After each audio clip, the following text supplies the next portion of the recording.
Well, my name is Maynard.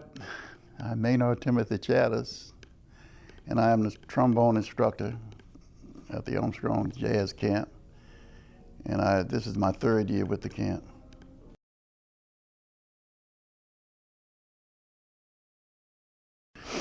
Well, it's important to the city of New Orleans.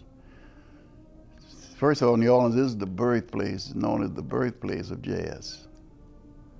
It's the birthplace of jazz, known as the birthplace of jazz because when we think of all the innovators, people like Louis Armstrong and Kid Ory, Jelly Roll Morton, Bunk Johnson, just to name a few.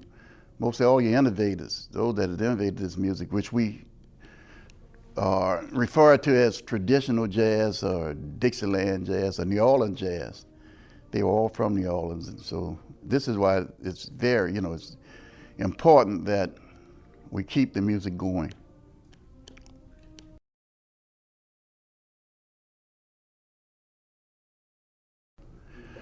The jazz camp is very important because it gives them exposure, not only exposure, but in the history of the music. And music is really, truthfully, the only language that we can correlate all other subjects with, because in order to be a musician, plus you must understand English, you cannot read or count music if you don't understand mathematics. You must understand science. We talk about notes and frequencies and things like this. So all of your subjects, and we know as far as physical education, that's taken in because of breathing and things like this. So everything is incorporated through the language of music.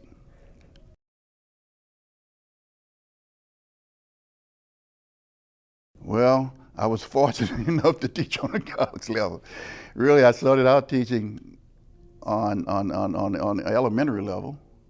So on the elementary level, and also I taught on the junior high or middle school level. And I was fortunate enough, bless his soul, Dr. Hall, very fine musician. He was over the department at Dillard University at the time. And I studied with him when I was at Southern University. And he called me and asked me to come to Dillard University. So that's how I got to Dillard University. Outside of that, I would have probably still been in the public school system.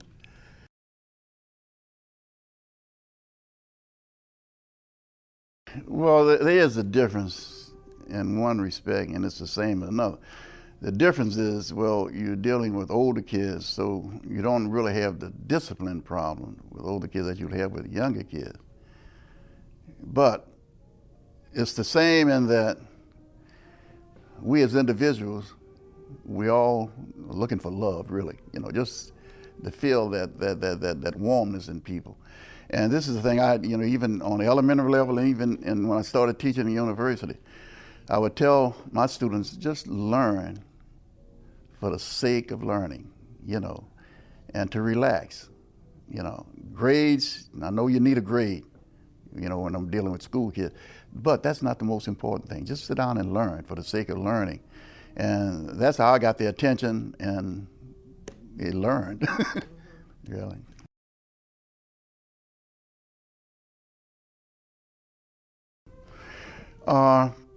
And you're right about that, and I like that word, spirit. We think it's a spirit, you think it's something, you don't really see it, but you feel it. You feel it, and that's the warmness, like you said, the warmness. And in music, it's a camaraderie thing that happens that we are not really, most of the time, not really aware of. But it is that spirit thing that either draws us together or will tear us apart. And I find that musicians, and especially jazz musicians, we have this thing, almost like a brotherhood thing.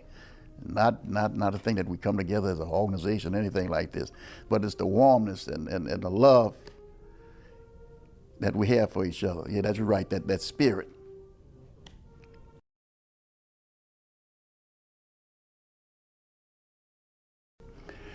I think it's very important because he was from New Orleans, he's But not only that, the greatest, from my perspective, the greatest improviser. And we think of jazz, and the main component of jazz is improvisation, simply meaning to make up or create.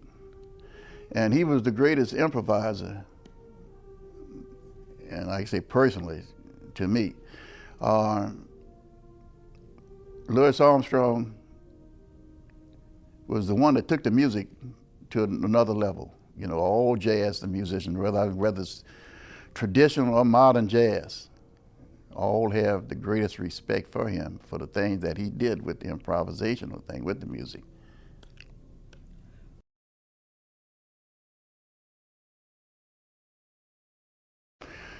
Yeah, that's important. And one thing, I want to clarify this, terms, you know, like traditional and music.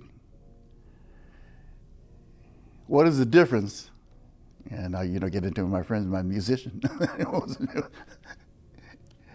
What is the difference between traditional and modern jazz? Louis Armstrong, like I say, he's one of the innovators, first of all, because, you know, he's pioneered the music, and the others I mentioned. But some of those musicians, I played with some of the Humphrey brothers down at Preservation Hall. And one I'm thinking about, I played with Percy. Percy was the trumpet player. And his brother, I'm forgetting his name now, the clarinet player, Willie. Willie Humphrey was the clarinet player. And Willie played in modern, the solos that Willie played on the trumpet is in modern as they play today. But he was still considered as a traditional player. So actually what we're talking about when we talk about traditional and modern jazz is from the harmonic structure.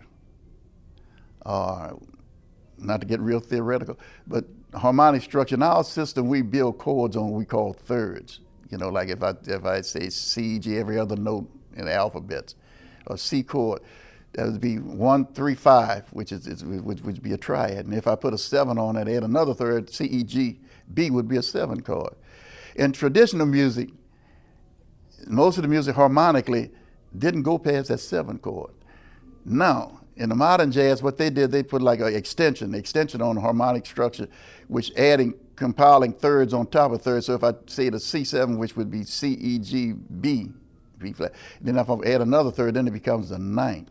If I add another one, just think of every other number. You know, if I'm thinking numbers, it'd still be what? Say every number, 7, 9, 11, 13. Okay, and what the modern jazz musicians did, they extended the harmonic structure. In the early jazz, like I said, you listen to it, didn't go past really 7, sometimes a 9, very seldom 9. In the modern jazz, what they did, they extended the harmonic structure. So that's the only difference, you know, in listening to the music that you hear really superimposing upon a triad and a 7 chord. But rhythmically, some of the music in the traditional jazz is even harder. And then as far as the repertoire, Louis Armstrong had the most extensive repertoire of any person I know. I mean, you ever listen at him play? And the songs that I mean songs from every period that you can think of until the time he died. And I had the opportunity to meet the trombone player. It's one of his trombone players, the one that played with him, Trummy Young, when I was 18 years old. And he told me the way Louis Armstrong practiced. He invited me to his hotel, and very beautiful person Trummy Young was. And he told me, he said, you know, Louis Armstrong, when he practiced, he doesn't practice the way we think of practicing skills and stuff like that. He practiced melodies. And at that age, it's hard for me to understand. We always think of playing scales and chord structures. But later on, then I realized that for every scale and every structure, we have a melody, some of the most intricate melodies in the world, that will take the place of just playing, you know, just scales and chords. And this is with Louis Armstrong. This is why his repertoire was so extensive.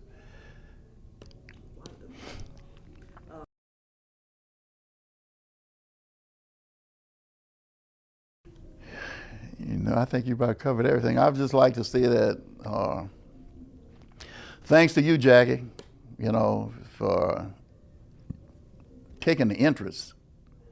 And I know you have the love. It shows, what you've actually accomplished with this camp. And my only hope is that it will continue and to even widen itself to most students, because it is needed. And by New Orleans being, like I say, the focal point of this music, this is what they come to New Orleans for. I have the opportunity of good fortune to play in at Preservation Hall, and it is known all over the world for this music. And if you come down there, you see lines. And I used to wonder myself when I was playing, I say, where all these people come from, But mainly, like you said, they're foreigners. Truthfully, they're foreigners. They come from Asia, a lot of Asians and Europeans. They're the ones that really gravitate to this music. And they understand, because they do a lot of reading. They understand that New Orleans being the focal point of jazz. And Preservation Hall is the place where it was started right around 1962, and to preserve the music. And some of the pioneers, and we are trying, the musicians that are still around today are trying to keep the music going.